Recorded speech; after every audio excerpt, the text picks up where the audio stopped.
program delivery partner for First Tech Challenge for First in Missouri, which is the overall organization that manages First Tech Challenge in Missouri and Kansas. I'm going to be your guide here as we talk about things for the season. And of course, our whole season overall from First is Energize, presented by Qualcomm. Specifically, we are playing the game of POWERPLAY. Now, if you played the Trivial Pursuit game, the Kahoot, some version of it, you should know this already. If you don't, you got it now and you might get those points later. POWERPLAY is presented to us by Raytheon Technologies. And let's catch some highlights, shall we? There are a number of people that make the program work. These are our committee members. The committee members at large fill all kinds of roles, head ref, judge advisors, field technical advisors, lots of primary roles. Everybody you see on this list has been involved all year long in helping make sure the season goes as well as it can. That's our goal. If you see any of these people, give them a thanks, show them a little appreciation. These folks work hard to make sure things happen, and we could not do it without all of them. We also are adding our league managers to the committee this year. As we are expanding into leagues and making them more solid, you're going to start having more interaction directly with the league manager. We have all the names up here. If you don't know your league manager yet, make sure you mark down the name here so you know who to contact. They will be in touch with you about things later on if they haven't been already. And once again, give these folks a thank you when you see them, because they're doing a lot of work behind the scenes to make the season happen. Part of First is recognition, and that's what we want to start with. Not everybody gets to go to the Missouri-Kansas championship. So we want to take a moment and recognize the teams that ended up winning awards at our championship last year during the Freight Frenzy season. There are 3 awards that are judged separately than regular judging. The Promote Award is given to a team that meets a theme that has been provided by First. You can see last year's winner was P3.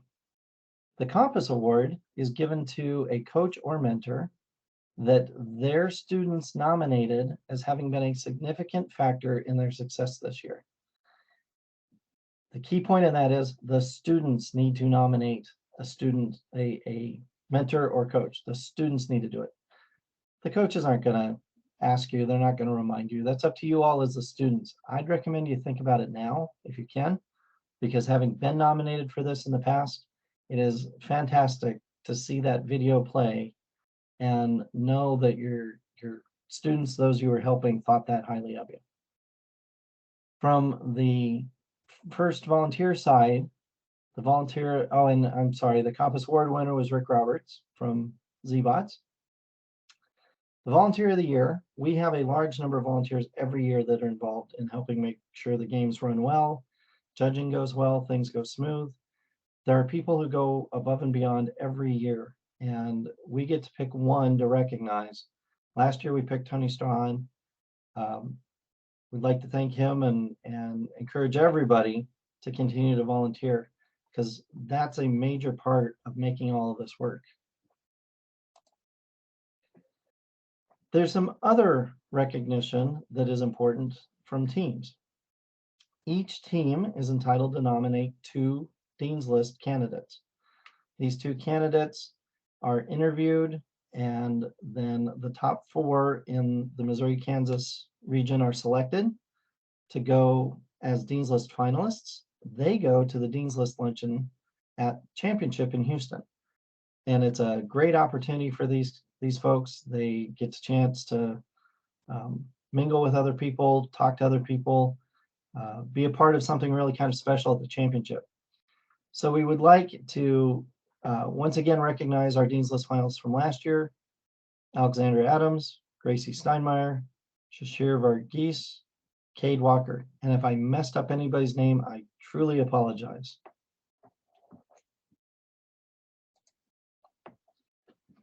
Then, of course, we have the tournament itself. And at the tournament, there's the two pieces. There's the judging and the gameplay. The Inspire Award winners last year, all, pardon me there. The two big pieces are the Inspire Award and the Winning Alliance on the field. Teams advance based upon Game Manual 1 and the advancement order. And it's always the Inspire Award winner first, then the Winning Alliance captain, second Inspire, Winning Alliance second pick, Inspire third, Winning Alliance second pick. The ones with the asterisks attended the championship in Houston this last year. We had 3 advancements. We have 3 advancements in the next season as well. Okay, so that was last year. How do we find out what's happening this year? This is important. How do you get that information? There are a number of ways to do that. As part of a league, you're going to start getting some email with an address that's your league name, for example, STL South or KC East at firstinmissouri.org. That's going to be an official email from your league manager. There also are communication channels from First in Missouri. The website, firstinmissouri.org, has a team portal that has a variety of good information on it for you, including a calendar sometimes. We try our best to keep everything updated.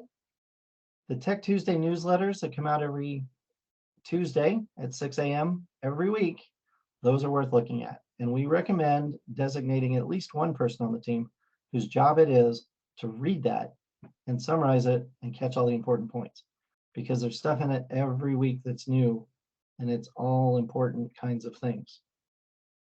Facebook we use for the non-direct tournament kinds of situations, as well as celebrating the tournaments and things that we see.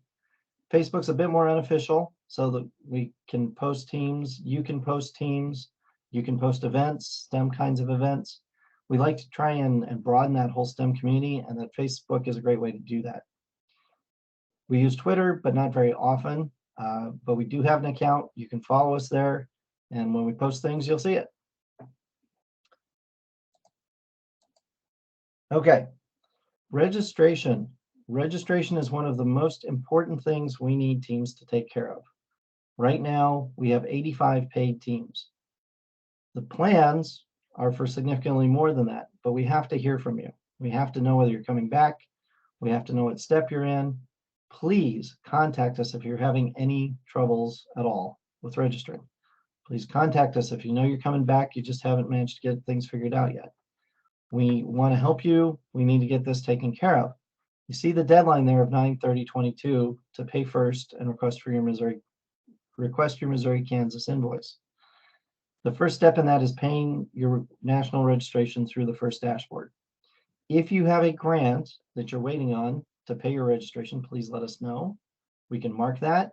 That counts as being in our system and us knowing that you're part of it, because we can't really complete the leagues until we know who's coming back. We can't really set some things up until we have a good sense. And that's why the 9/30 deadline, because we need to make decisions and we need your input on it. After you've got that national registration, there's a Google form. The link has been in Tech Tuesdays very regularly. That Google form has some more information, and that's the trigger to getting you an invoice for you to be able to pay, and then you're good. All right, so leagues, I've talked about this a couple of times now. There's a couple things that you as coaches should make sure you do. Introduce yourself to the league manager or managers. Make sure they know who you are. Make sure they know how to contact you. And then if you like it, you can tell them whether it's okay to publish your contact info within the league. That way teams can contact each other easier, but you have to give that permission to the league manager for that to happen. Right now, all the league tournaments are set. The dates are out there. We know when they are. Your league managers know when they are. You can build that into your schedule right now. There also is a list of meet dates that is being developed for each league. Once again, your league manager has that. You can get that list of dates and start figuring out with your team and school which meets might work for you. there's going to be a point here where you're going to be asked to rank the meets you wish to attend so that we can get people scheduled to the meets. And then you've heard me say it a couple times how important volunteers are. We can't stress it enough. We need volunteers. As a league, you need to have a variety of volunteers in key positions. And if every team in the league contributes a coach or a mentor or a parent that gets certified, then it goes a lot smoother for everyone. Plus, once you're certified and you see the behind the scenes part of many of these roles, you've got a different appreciation of how the whole meet runs. And it's worthwhile. It's a very eye-opening experience for many people. So how's the process going to work? Okay. Those of you who played last year, leagues are very similar. The big difference is we're not going to have any cross-league play. All of the meets are going to be within your league. And there's reasons for that. We'll talk about it on the next slide. And there's some good reasons for it. That's the way we're going. Monday, October 3rd, we want to finalize and publish the league assignments. Right now, we have a sense of what leagues people are in. If you played last year, you're probably going to be in the same league you were. We won't know until we have those registrations. That's once again that point, get it done. Once we can finalize the leagues, we can send out the Google form that says, hey, what meets do you want to pick? And that will be some version of ranking all the meets in the league so that we can get teams into meets that they'd like to be in. We can't guarantee you get into every meet you want, but we can guarantee you're going to get into at least 2 meets out of the ones that are offered. The meet form will be open through Sunday 10/9. At that point, we'll be able to establish things.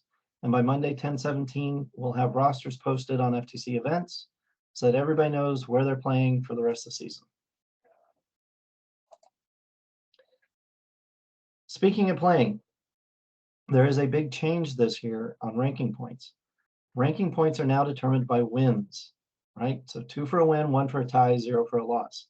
That is different than we've done the past couple years with it being total score. The advantage on this is that meets played in November count just the same as meets played in January. Get a meet or 2 in early. Get through that cycle of, wow, that didn't work very well. We'd like to change things.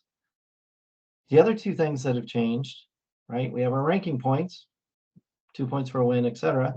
The tiebreaker points are in 2 different categories. The first tiebreaker point is based off your autonomous score, and the second tiebreaker point is off the end game score. So there's some value in investigating those pieces of the game and seeing how you can help your scores in that area. We're also using averages this year instead of totals. And what that means is if you played last year and you remember meets where somebody would play and then all of a sudden it would jump a whole bunch. With averages, that doesn't happen as much. It's a more stable matrix where people tend to not change a whole lot, and you can keep better track of where you are against everyone else. You're going to play in at least 2 meets. We're hoping you can play in more. That's dependent on the leagues, and that's dependent on how many teams we have registered. But you're going to play in at least 2 meets or have the opportunity to. Each meet will have 6 matches in it, and your top 10 matches carry into the league tournament. So your best 10, if we manage to get in 3 meets or 4 meets, you've got more matches that automatically can be picked up as your best 10. That carries into the league tournament as a base. And then at the league tournament, all 6 qualifying matches also count.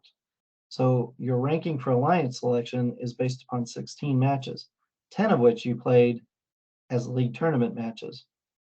Your 10 best out of however many meet matches you got to play. Okay, so a rundown on our key dates. November through January 21st are meets.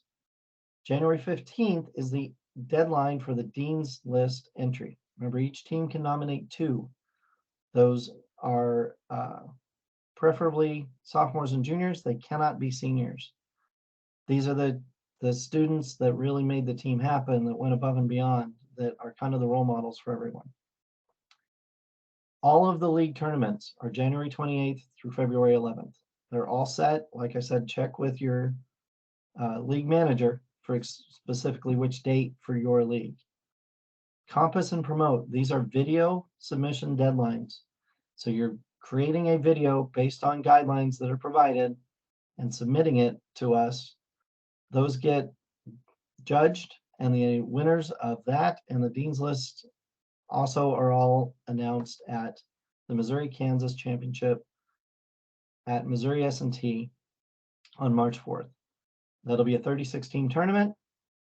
It's always good fun. It's a high competition. We can't tell you how many are advancing from each league yet because we don't know how many teams are in each league yet. That is information we will get to you. We do know that championship in Houston, right, the first championship, is April 19th to 22nd. 3 teams from our regional advance. Most regions only get 2. We have gotten 3 in the past because we're one of the bigger leagues, bigger regions, as far as teams. That comes back to the registration once more. Last time I'll harp on that, I promise. Because the last thing I got to say to you all, remember your gracious professionalism, have a lot of fun, and Laura and I are looking forward to seeing you at events, having a good time with you, and let's see if we can get a 250-point score. We'll find out more about that when you see the actual final kickoff video. Bye for now, and I look forward to seeing you in person.